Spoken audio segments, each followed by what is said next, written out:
It might not look like an NHL lockout, but these hockey stars are practicing on rented ice and they're not being paid. And it's going to stay that way until owners and players decide on how to split revenues in a sport that earned $3.3 billion last season. This is the second NHL lockout in 8 years, and if history repeats itself, the consequences could be just as disastrous. The NHL lockout in 2004 resulted in billions of dollars in lost revenue across North America. The league had to battle to get fans back into arenas. But even in a hockey-loving country like Canada, fans might not be so forgiving this time around. Players get enough money. You shouldn't be fighting over whose NHL is whose or where it started.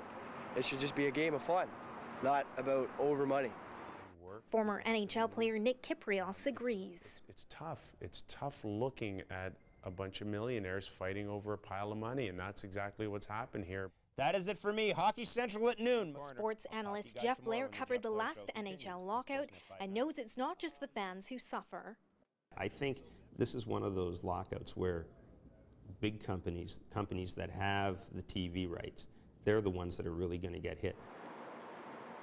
Effects of the lockout might not yet be in full effect, but arenas across North America are bracing for cuts and layoffs. It's estimated up to $1 million is generated per NHL game. And let's not forget the small businesses who depend on the league for their livelihood. Especially Peter Stastny, everybody likes that. Ahmed Patel has owned this tourist shop for nearly 20 years. If the strike continues on, then it will hurt us. And there's no hockey, so nobody will come, right? So it will affect the businesses. You know, the people that suffer the most are the fans. Players have reached out to fans on YouTube, but with the new season due to start on October 11th, time is running out for all concerned. Farah Ismail, Al Jazeera, Toronto.